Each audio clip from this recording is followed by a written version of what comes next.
पिछले 5 मुकाबलों में से दिल्ली अभी एक भी मुकाबला नहीं जीत पाई और दिल्ली की हालत बहुत बेकार हो गई। दिल्ली की प्रॉब्लम एक के बाद एक बढ़ती गई और आईपीएल स्टार्ट होने के पहले दिल्ली पूरी की पूरी खत्म सी नजर आने लगी। लोगों को तो अब ये लगने लगा था कि केएल भी अब रिटर्न आ गए। अब तो लगता है दिल्ली 14 के 14 मैच ना जीत जाए। ये मैच भी दिल्ली एक तरफा जीत गई और 4 के 4 मैच जीत के दिल्ली हो गई टॉप 1 में एकदम सेट। कैसे इनका एकदम से कोलिजन हो गया, इनकी टीम कोलैप्स कर गई, जबकि इनकी टीम तो सेम थी पहले 8 मैच में भी और बाद में 6 मैच में भी। दिल्ली जो 2025 आईपीएल की स्टार्टिंग में बीस्ट थी। तो गुरु ऑक्शन सीखना है तो दिल्ली वाले से सीखो। दिल्ली ने पहले 4 के 4 मैच जीत लिए थे, पॉइंट्स टेबल में नंबर 1 में थे, एक तरफा डोमिनेट कर रहे थे और सब लोग कह रहे थे कि दिल्ली इस बार टॉप 1 में फिनिश करेगी या फिर टॉप 2 में। हालत तो ये थी कि दिल्ली बिना केएल राहुल के मैच पे मैच जीतती जा रही थी। बाद में जब केएल आते हैं तो ये भी परफॉर्म करते हैं और दिल्ली और ज्यादा ऊपर जाने लगती है। बट ऐसा क्या हुआ कि पहले 4 के 4 मैच जीतने वाली दिल्ली अगले 10 में से 4 मैच नहीं जीत पाई और आईपीएल से बाहर हो गई। ऐसा क्या हुआ कि दिल्ली डोमिनेट करते करते कोलैप्स कर गई, इनका ग्राफ ऊपर जाते जाते एकदम से क्रैश हो गया। ऐसा क्या हो गया कि पहले मैच में 210 रन चेस करने वाली दिल्ली इसके बाद 200 का स्कोर चेस कर ही नहीं पाई पूरे टूर्नामेंट के अंदर। एग्जैक्टली दिल्ली के साथ क्या हुआ समझने की कोशिश करते हैं। आइए आज की इस डिटेल्ड वीडियो में जानते हैं what went wrong with Delhi. देखिए कहानी की शुरुआत 2025 आईपीएल ऑक्शन में होती है, जब दिल्ली ऑक्शन में जाती है और केएल राहुल को ये बाय करते हैं। केएल के साथ इन्होंने आशुतोष शर्मा को बाय किया था फिनिश के लिए, साथ में इन्होंने बॉलर में स्टार्क को ले रखा था। केएल आशुतोष के साथ इन्होंने बैटिंग में हैरी ब्रूक को भी ले रखा था जो इंग्लैंड के अभी के टाइम में कैप्टन है। जैसे ही ऑक्शन कंप्लीट होता है दिल्ली की team one of the best team नजर आ रही थी, क्योंकि इन्होंने बैटिंग में बहुत अच्छे बैट्समैन ले रखे थे, साथ में बॉलिंग में इन्होंने स्टार्क को लिया था। यार सबको लगा था दिल्ली के न्यू कप्तान केएल राहुल होंगे, इस बार दिल्ली एक तरफा डोमिनेट करेगी, पूरी नई टीम दिल्ली बन चुकी है एंड सब यही कह रहे थे कि दिल्ली इस बार प्लेऑफ में पक्का जाएगी। बट होता क्या है कि आईपीएल के जस्ट पहले पता लगता है कि हैरी ब्रूक ने आईपीएल में पार्टिसिपेट करने से मना कर दिया है। हैरी ब्रूक जैसे ही आईपीएल में पार्टिसिपेट करने से मना करते हैं इनको बैन तो कर दिया जाता है। बट बैन होने से क्या मतलब, क्योंकि दिल्ली के मिडिल ऑर्डर में बैटिंग करने वाले थे और अभी दिल्ली की प्रॉब्लम स्टार्ट हो चुकी थी। दिल्ली को इनका रिप्लेसमेंट अब मिल ही नहीं रहा था और इनके रिप्लेसमेंट में इन्होंने अफगानिस्तान के सैदिकुल्लाह अटल को लिया। इन्होंने इनके रिप्लेसमेंट में ऐसे बैट्समैन को लिया था जिनको ये 14 के 14 मैच नहीं खिलाने वाले थे, जबकि हैरी ब्रूक को ये परमानेंट टीम में रखते ही रखते और 4 नंबर में पूरे मैचेस खिलाते ही खिलाते। हैरी ब्रूक के जाने के बाद दिल्ली की टीम में हलचल मच गई और इसके बाद पता लगता है कि केएल राहुल दिल्ली के स्टार्टिंग के मैच नहीं खेल पाएंगे, क्योंकि पर्सनल इशू के चलते वो घर जाने वाले हैं और ऐसे में दिल्ली की प्रॉब्लम और बढ़ गई। बाद में ये पता लगा कि केएल राहुल अभी कैप्टनसी भी नहीं करने वाले हैं, वो कह रहे हैं कि उन्हें फ्री हैंड चाहिए बैटिंग के लिए। ऐसे में अभी कैप्टन भी कोई और बनाना पड़ेगा दिल्ली को। दिल्ली की प्रॉब्लम एक के बाद एक बढ़ती गई और आईपीएल स्टार्ट होने के पहले दिल्ली पूरी की पूरी खत्म सी नजर आने लगी। क्रिटिक्स जो ऑक्शन के समय कह रहे थे कि दिल्ली प्लेऑफ में पक्का जाएगी, वो आईपीएल के पहले कहने लग गए कि अब नहीं लगता कि दिल्ली प्लेऑफ में जाएगी, क्योंकि इनके सारे बैट्समैन तो बैकआउट कर गए हैं। दिल्ली सबसे कमजोर नजर आ रही थी, फैंस की भी उम्मीद टूट गई थी। लेकिन इसी बीच स्टार्ट होता है आईपीएल। जैसे ही आईपीएल स्टार्ट होता है पहला मैच इनका एलएसजी से हुआ और सबको भरोसा था कि दिल्ली की बैटिंग भले अच्छी ना हो लेकिन इनकी बॉलिंग अच्छी है। लेकिन एलएसजी ने दिल्ली के सामने 209 रन मारे।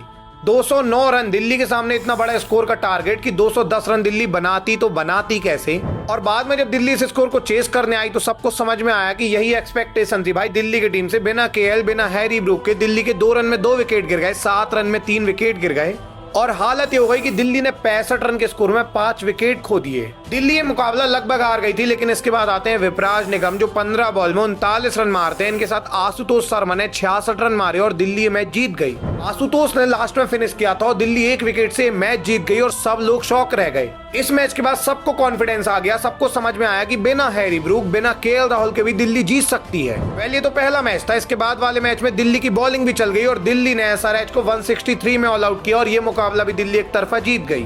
थर्ड मैच में अगेंस्ट सीएसके के सामने पहले बैटिंग करते हुए 183 रन बनाते हैं और बाद में सीएसके को रोक लेते हैं और ये मैच भी दिल्ली जीत जाती है।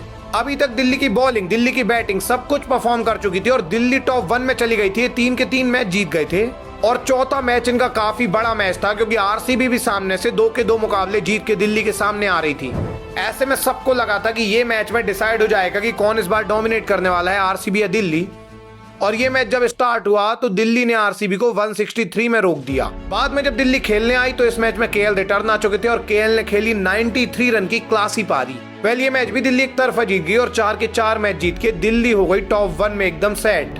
अब दिल्ली 4 के 4 मैच जीत गई थी। आने वाले 10 मैच से दिल्ली को 4 मुकाबले जीतने थे और दिल्ली प्लेऑफ में थी। लोगों को तो अब ये लगने लगा था कि केएल भी अब रिटर्न आ गए। अब तो लगता है दिल्ली 14 के 14 मैच ना जीत जाए। एंड भले ही 14 मैच ना जीते, लेकिन ये तो सबको क्लियर था कि यार दिल्ली प्लेऑफ में तो पक्का जा रही है और टॉप 2 में दिल्ली फिनिश करने वाली है। और इसके बाद आया ब्रेक। सबसे पहले दिल्ली 206 रन के टारगेट को एमआई के सामने चेस नहीं कर पाती और यहाँ पे दिक्कत वाली बात ये थी कि दिल्ली ये मुकाबला लगभग जीत गई थी। दिल्ली हमेशा एमआई से आगे थी। इवन दिल्ली को लास्ट ओवर में से 12 रन चाहिए थे, लेकिन दिल्ली के विकेट गिर गए और आशुतोष यहाँ पे रन आउट हो गए। इसके बाद जीटी के सामने जब स्टार्क आते हैं तो स्टार्क को 6 बॉल में 10 रन बचाने थे और ये 2 बॉल में 10 रन खा गए और दिल्ली जीटी से भी हार गई। हालांकि इस बीच इन्होंने राजस्थान को हराया, एलएसजी को हराया और पहले 8 में से दिल्ली 6 मैच जीत चुकी थी। मतलब दिल्ली को आने वाले 6 में से 2 मुकाबले बस जीतने थे। आप सोचिए, पहले हाफ में दिल्ली बहुत ज्यादा आगे थी, ये नंबर 1 में थे। इवन पहले हाफ से ज्यादा, मतलब 8 मुकाबले होने के बाद भी दिल्ली नंबर 1 में ही थी, क्योंकि ये 6 मैच जीत चुके थे यार। आने वाले 6 मैच में इनको 2 मुकाबले जीतने थे जो काफी ज्यादा आसान थे।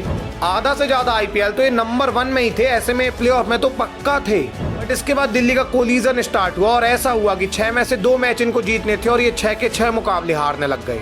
पहले आरसीबी इनके घर में घुस के इनको 6 विकेट से हरा गई। इसके 2 दिन बाद केकेआर इनके घर में घुस के इनको 14 रन से हरा गई। बाद में एसआरएच के सामने 183 पे रुक गए थे, वो तो मैच में पानी गिर गया, वरना ये मुकाबला भी दिल्ली हार जाती।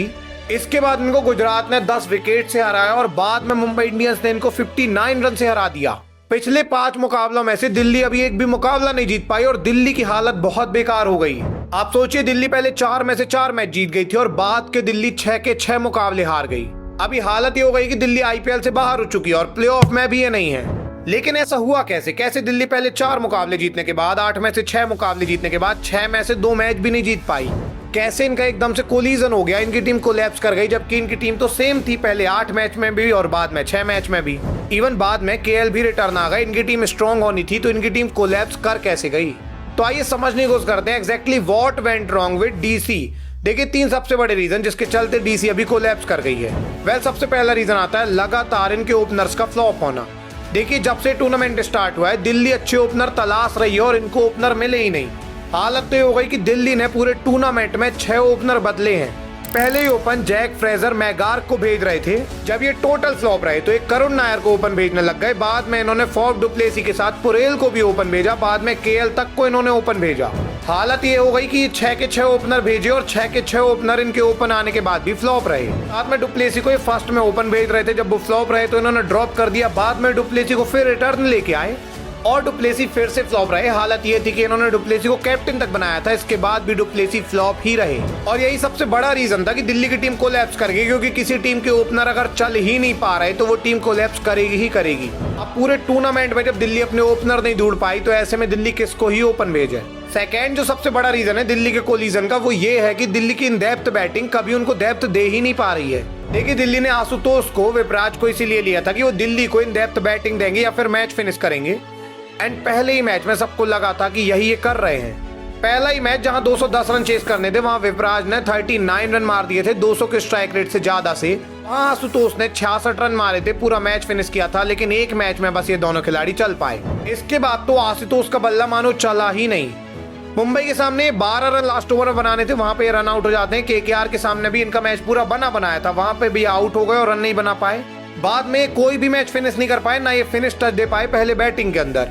हालत ये हो गई कि एक मैच बस में अब ये दोनों खिलाड़ी चले हैं, बाकी मैच में चले तो हैं लेकिन इनका चलना कुछ काम नहीं आया, क्योंकि दिल्ली वो मुकाबले हारती गई। इवन आशुतोष जो पहले मैच में 66 रन बनाए थे उसके बाद उन्होंने इतना बड़ा स्कोर बनाया ही नहीं। थर्ड जो सबसे बड़ा रीजन है वो है स्टार्क और अक्षर का टीम में ना होना। देखिए दिल्ली भले ही 4 के 4 मुकाबले बाद के हार गई थी, लेकिन इसके बाद ही मुंबई के सामने पक्का मैच जीत जाते और ये क्वालिफाई कर सकते थे प्लेऑफ के लिए। लेकिन दिक्कत ये हो गई कि बीच में जो गैप आया वहां पे स्टार्क को जाना पड़ गया, क्योंकि स्टार्क को WTC के लिए प्रिपेयर करना था। अगर बीच में गैप नहीं आता तो आईपीएल 25 तारीख को एंड हो जाता और ऐसे में स्टार्क पूरा आईपीएल खेलते। बट गैप के चलते अभी आईपीएल 3 जून तक चला गया और स्टार्क WTC की प्रैक्टिस के लिए ऑस्ट्रेलिया रिटर्न हो गए और अभी इनकी टीम में बॉलर बचे ही नहीं। स्टार्क जो बहुत अच्छी बॉलिंग करते थे, ये बॉलिंग चली गई इनकी टीम से बाद में मुंबई के सामने अक्षर पटेल भी नहीं खेल पाते, हैंड इंजरी के चलते बाहर थे और ऐसे में इनकी टीम पूरी कोलैप्स कर गई मुंबई के सामने। देखिए मुंबई से जो इनका मैच वानखेड़े में था, पूरी बॉलिंग पिच थी। यहाँ पे अगर अक्षर पटेल और स्टार्क होते तो दिल्ली मुकाबला जीत जाती, क्योंकि मुंबई को 150 से कम में रोक लेते। आप सोचिए दिल्ली इतनी अच्छी बॉलिंग कर रही थी 15 ओवर तक, अगर दिल्ली के 8 ओवर और बहुत अच्छे होते स्टार्क के और अक्षर पटेल के, और जब 150 रन भी मुंबई के नहीं होते तो दिल्ली की टीम की जो बैटिंग आती तो सारे खिलाड़ी आराम से खेलते, स्पेशली केएल राहुल बड़े आराम से खेलते। अक्षर पटेल के रूप में इनको एक और बैट्समैन मिलता और ये टीम पक्का जीत जाती। बाद में लास्ट मुकाबला भी जीत सकते थे और ऐसे ही क्वालिफाई कर सकते थे प्लेऑफ के लिए। लेकिन दिक्कत ये हुई कि स्टार्क भी रिटर्न चले गए और अक्षर पटेल भी चोटिल हो गए, इसलिए ये टीम कोलैप्स कर गई लास्ट के 2 मैच में। अभी हालत ये हो गई कि दिल्ली प्लेऑफ तक में जगह नहीं बना पाई है, इन्होंने नंबर 5 में फिनिश किया है। ये फैंस के लिए काफी ज्यादा डिसअपॉइंटिंग है कि जिनकी टीम पहले 4 में से 4 मैच जीत गई थी, टोटल टूर्नामेंट के अंदर 8 मुकाबले नहीं जीत पाए। इतने बड़े टूर्नामेंट में जहां पे 60% आईपीएल में आप नंबर 1 में थे, वहां पे 100% आईपीएल होने के बाद अब नंबर 5 में कैसे आ सकते हैं? वेल, आपको क्या लगता है दिल्ली की और क्या गलतियां थी जिसके कारण दिल्ली की टीम कोलैप्स कर गई? कमेंट सेक्शन में जरूर से बताइए। ये बताइए कि अगली वीडियो आपको किस टॉपिक में चाहिए। मिलेंगे इस अगली वीडियो में, तब तक के लिए धन्यवाद।